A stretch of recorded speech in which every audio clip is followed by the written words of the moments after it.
बेलपत्र के साथ मेरे चमत्कारिक अनुभव रहे, यानी जो मैंने इतने साल में इसके साथ महसूस किया वो सब मैं आपसे शेयर करूंगी। गुड मॉर्निंग फ्रेंड्स, मैं ममता वाजपेयी। पहला चमत्कारिक अनुभव ये है कि यदि इसके आसपास, यानी कि जहाँ तक इसकी छाया जाती है उतनी खाली जगह में क्यारी बना दें खुदाई करके, और उस जगह अच्छी खाद का ढेर लगा दें, मिट्टी का ढेर लगा दें, घास फूस का ढेर लगा दें, मोटी सी मल्चिंग कर दें, तो इसमें इतने फ्रूट्स आएंगे कि आप गाड़ी भर के फ्रूट्स आएंगे।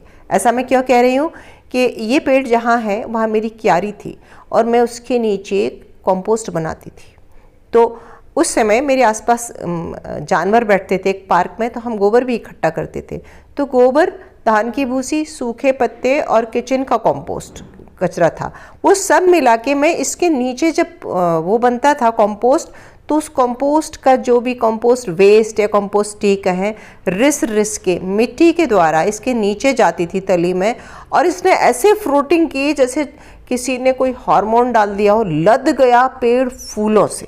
तो ये मेरा चमत्कारिक अनुभव मैं मानूं पहला। और मैंने सीखा, अगर आप गार्डनर हैं या आप खेत में उगा रहे हैं तो इसके चारों तरफ जितने में कैनोपी है, छाया जाती है, अच्छा मल्च कर दें। अगर घूरे का खाद का ढेर भी पटक देंगे ना, भले ही उस ढेर को आप दोबारा खेत में पूरे में फैलाकर यूज़ कर लें, लेकिन आप कंपोस्ट इसके आसपास करें ना, तो इसमें फलों से भर जाएगा।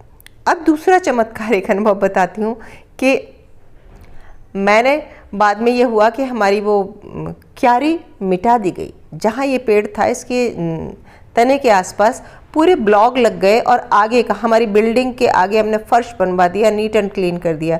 एक तरफ ये था और बेलपत्र था, दूसरी तरफ कटहल था। तो दोनों पेड़ों के साथ यही हुआ, कारें खड़ी होने लग गई जैसा कि हम शहरों में करते हैं, और हमें बहुत अच्छा लगा वो।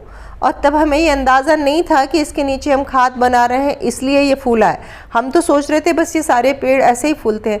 लेकिन जैसे ही हमने वो खाद का ढेर ख़त्म किया, क्यारी हटाई और वो ब्लॉक लगाए, तो पानी के थ्रू वो कंपोस्ट ही, जैसे ही वो खाद रुका तो हमारी कटहल की भी फ्रूटिंग कम हो गई और हमारी बेलपत्र की भी फ्रूटिंग कम हो गई।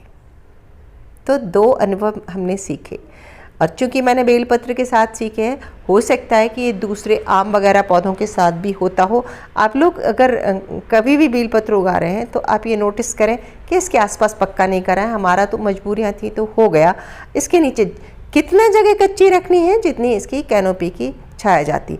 तीसरा अनुभव और बताऊँ कि आप जब बरसात आती है, जो मेरा अपना अनुभव है, बरसात आती है तो इसमें बहुत सारे नए कल्ले फूटते हैं, डाली छोटी छोटी कल्ले से भर जाती है, और इसकी जो फ्रूटिंग होती है वो पुरानी डालों के टिप पर सबसे अच्छी होती है। जो नए कल्ले होते हैं उनमें कोई फूल नहीं होते, और पौधा अपनी एनर्जी उन नए कल्लों को, कल्ले से मतलब है नए अंकुर, नई बारीक बारीक टहनियाँ जो मोटी डाल में से फूटती हैं, वो बहुत सारी फूटती हैं। तो वो नई टहनियाँ बढ़ती हैं, पेड़ को घना करती हैं, पेड़ छायादार होता है। बहुत अच्छी बात है। और मैं तो ऐसे कि एक पत्ती भी तोड़ना पसंद नहीं करती, तो मैंने वो कभी नए कल्ले हटाए नहीं, उनको डेवलप होने दिया। लेकिन जैसे ही नई ब्रांचेस डेवलप हुई तो पुरानी ब्रांचेस में फ्लावरिंग कम हुई और फ्रूटिंग कम हुई। तो ये चमत्कारिक अनुभव, इससे सीखा कि एक बार पौधा जब छोटा है तब उसकी सारी ब्रांचेज बढ़ने दें।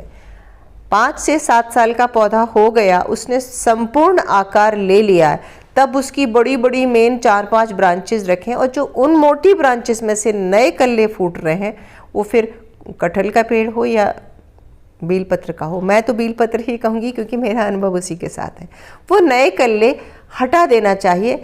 उतने ही रखना चाहिए कि मोटी ब्रांचेस रहें, और उन मोटी ब्रांचेस के मुहाने पर नीचे झुक में भले ही कितनी ब्रांचेस निकलें, पर बीच में से जो नए कल्ले आप ट्रिम करेंगे तो फ्रूटिंग अच्छी होगी। अगला एक अनुभव मेरा और रहा कि लगातार 3 साल से 4 साल से हमारी वो क्यारी ख़त्म हो गई है और नीचे ब्लॉक्स लगे हैं। तो भाई जो पोषक आहार मिट्टी के थ्रू जाता था, बगल वाला मकान भी बन गया, पहले साइड में प्लॉट खाली था, अब वो भी मकान बन गया, वहाँ भी सब पक्का हो गया, तो इसकी खुराक में कमी हुई। तो इस साल देखिए आप, फूलों की फलों की संख्या सीमित हो गई, फल की साइज़ लेकिन देखिए आप, जैसे ही फ्रूट्स की संख्या कम हुई, फ्रूट की साइज़ 3 गुना बड़ी हो गई। जैसे कि छोटी गोल वाली लौकी हो, उस साइज़ के ये फ्रूट हैं। और ये इतने पत्तों में अंदर छुपे थे कि मुझे ये लगा था कि इस साल मेरा बेलपत्र में फ्रूट्स नहीं आए, कोई बात नहीं, चलो पिछले साल बहुत ज़्यादा संख्या में आए थे, तो मुझे दुख भी हुआ कि इस साल एक भी फल नहीं आया। लेकिन जैसे ही समय बीता और मेरी नज़र पड़ी तो इक्का दुक्का फल है। अब मैं गिनती तो नहीं बता सकती, लेकिन बहुत कम है संख्या में, लेकिन एक फल 3 फल के बराबर है।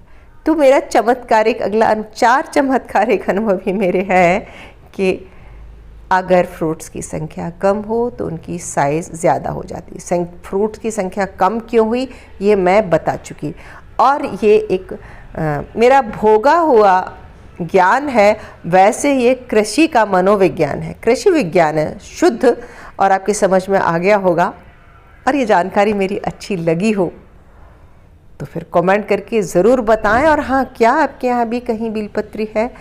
बीलपत्री के फलों से लेकर क्या आपके भी कोई अनुभव है? जहाँ तक मैं जानती हूँ कि यदि किसी भी पेड़ के पूरे पत्ते हटा दिए जाएं, जैसा कि बीलपत्री के बहुत पत्ते तोड़े जाते हैं, तो पेड़ बीमार हो जाता है, क्योंकि पत्तों से ही तो वो खाना बनाता है। तो ट्रिमिंग ज़रूर करना चाहिए, सिर्फ नए कल्ले निकालें, पुरानी टहनियाँ न तोड़ें, क्योंकि फ्रूटिंग उन्हीं पर होती है। और ज़रा भी अच्छा लगा हो वीडियो तो फिर लाइक करें, शेयर करें। मिलते हैं अगले वीडियो में, तब तक के लिए नमस्कार।